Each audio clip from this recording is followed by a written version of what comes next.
안녕하세요. 부다방TV의 김인만입니다. 자, 아빠와 딸, 이제, 엄마 아파트 이야기 하고 있는데요. 앞서서 아빠가 뭐라 그랬어? 몇 년 걸린다 그랬지? 10년 정도. 빨라야 10년. 빨라야 10년. 길면은 15년 이상 또 걸린다. 근데 아파트 짓는데, 궁금하지 않아?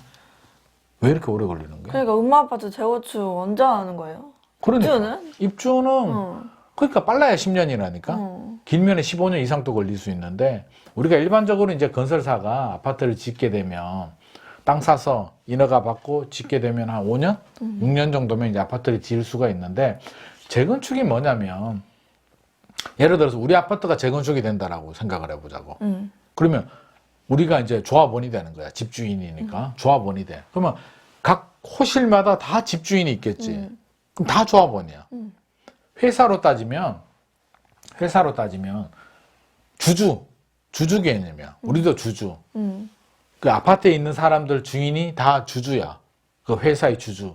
그래서 재건축을 하기 위해서 회사를 만들고 이제 재건축 사업을 하는데 배가 많으면 사공이 많으면 배가 산으로 가잖아. 자, 엄마 아파트 같은 경우에 4,424세대인데 주인이 4,424명이 있다는 얘기고, 그치? 그러면 조합원이 4,424명이 있다는 얘기고, 얼마나 많은 이해관계가 복잡하겠냐고.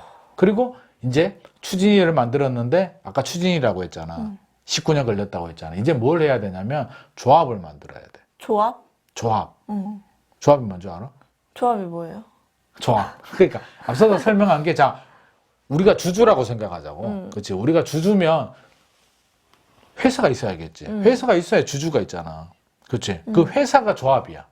그러니까 재건축 사업을 하기 위한 회사를 만드는 게 조합. 그럼 회사는 구성원은 누구? 주주는 누구? 아파트의 주인들. 집주인들이 주주가 돼서 회사를 만드는 게 조합이에요. 그럼 그 회사 사장은? 사장이 조합장이라고 그러지. 조합장? 조합의 장. 그러니까 회사의 대표가 사장이잖아. 그럼 조합의 대표는 조합장이라고 하지. 그러면, 자, 우리 아파트가 재건축을 하는데, 다 주주가 돼. 그러면 이제 추진인이 만들고, 아빠가 추진인 만들고, 아빠가 조합장. 우리가 조합장 한번 할게요. 라고 하면 사람들이 좋아할까, 안 좋아할까? 안 좋아하지. 그렇지? 좋아하나? 우리만 좋지. 우리는 우리 가족이니까 좋지. 그치. 근데 딴 사람들은 네가 뭔데? 네가 뭔데 회사 대표해? 니도 회사 같은 경우는 예를 들어서 사장이 자기 돈 내고 회사를 만들면 되지만 이거는 다 같은 주주야. 똑같은 어떻게 보면은 표로 따지면 한 표씩 다 있는 거야. 근데 아빠가 조합장 하겠다 그러면 다른 사람들이 너 뭔데 그러겠지. 그치. 절대 그냥 가만 내버려 두지 않을 거 아니야. 그러니까 뭘 해야 되겠어? 조합장이 되려면. 또 조합을 만들려면, 회사를 만들려면, 아빠가 이제 회사를 만들고 싶어. 우리 아파트 재건축을 하고 싶어. 안전진단 통과했어. 그러면 제가 조합장이 돼가지고 조합을 만들어서 해보겠습니다. 여러분들은 주주로, 조합원으로 참여를 하세요. 그러면 넌 누구냐고 할 거 아니야. 그치. 그럼 일일이 설득을 다 해야 될 거 아니야. 그걸 동의를 받는다 그러지. 동의를 받아야 되는데, 그냥 만들면, 예를 들어서 그냥 만들게 하지만 아빠가 만들어버렸어. 사람들이, 우리 아파트 언제 재건축 조합 만들었지? 뭐 이렇게 될 거 아니야. 그래서 4분의 3 동의를 받아야 돼. 조합원들의 4분의 3의 동의를 받아야만 조합을 만들 수가 있고, 또 그 면적의 4분의 3도 받고, 동이 있잖아. 재건축은 동도. 동별로도 또 50% 이상 과반수는 받아야 돼. 그러니까 이게 어렵지. 그 동의 받는 게 우리 가족 같으면 뭐 집에 오면 이리 와봐 우리 동의 좀 받자라고 할 수 있잖아. 4,424세대 주인이 어디 있는지도 모르겠고 동의해달라 그러면 왜요? 네가 잘할 수 있나? 너 뭔데? 뭐 별의별 사람이 다 있을 거 아니야. 그러니까 생각보다 조합 만드는 게 쉽지는 않다. 여러 그럼 가지 일일이 찾아가서 똑똑똑 계세요 이렇게 해야 돼요. 하고 이제 재건축을 이렇게 할 거다라는 뭐 그런 구체적인 계획이나 이런 걸 다 설명해 줘야지. 우리는 이렇게 하면 아파트가 이렇게 되고 재건축을 하게 되면 돈을 내야 되잖아. 부셔버리고 새로 짓는 다음에 돈을 누가 내? 그러니까 누가 내? 우리가 내야지. 우리가? 그럼 나라에서 줄까? 정부에서 야 너희 아파트 재건축하세요라고 돈을 줄 수는 없잖아. 우리가 그 공공 아파트도 아닌데. 우리 돈으로 내는 거야. 그러니까 민감하지. 그럼 돈을 얼마나 내는지가 얼마나 중요하겠어. 그렇지? 그러면 돈을 적게 내면 좋아? 많이 내면 좋아? 적게 내면 좋지. 당연히 적게 내면 좋지. 그 적게 내려면 어떻게 해야 될까? 아파트를 허접하게 지을 수는 없잖아. 잘 짓고는 싶은데 돈을 적게 내려면, 자, 재건축을 하게 되면 부셔버리고 새로 짓지.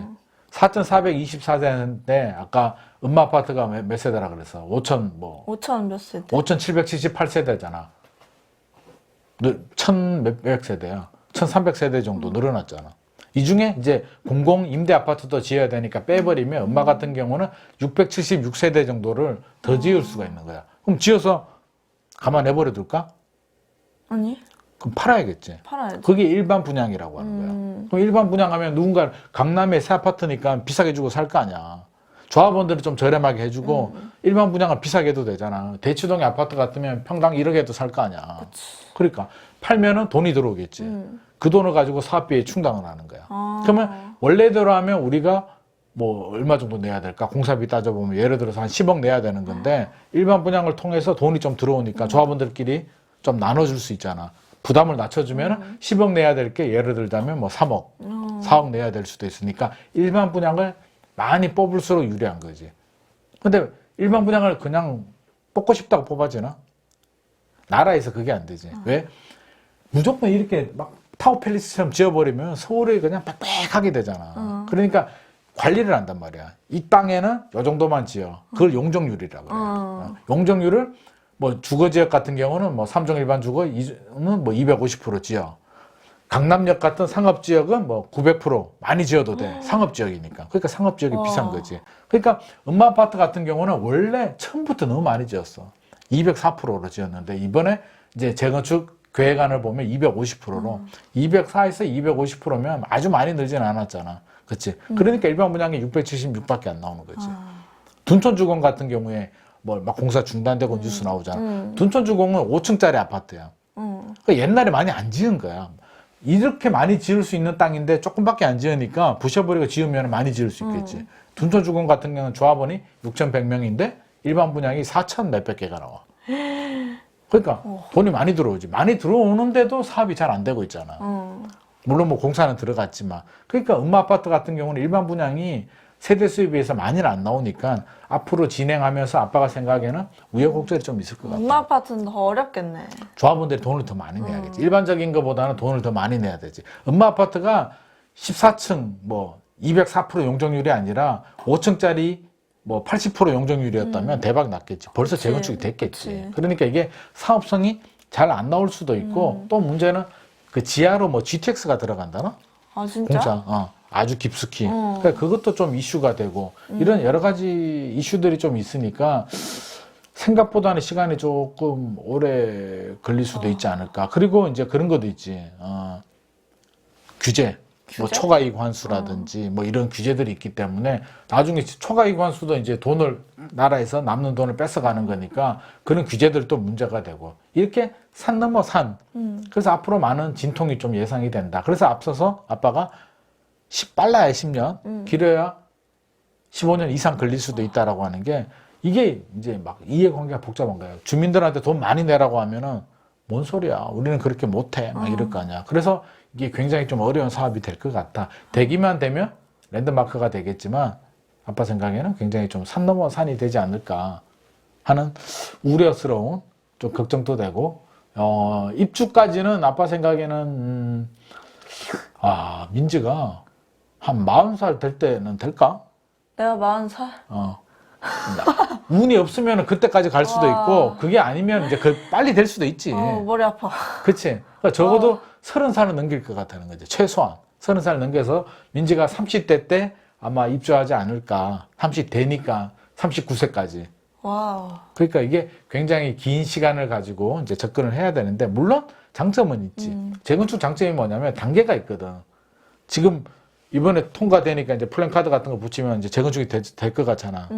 거기다 문은 통과했잖아. 첫 번째 문을 통과하니까 사람들이 막 박수 치지. 투자성이 있을 것 같다. 자, 그 다음에 조합 설립되면 또 한 단계 넘어갔잖아. 산을 하나씩 넘을 때마다 가격이 올라가지. 이제 새 아파트에 가까워지니까.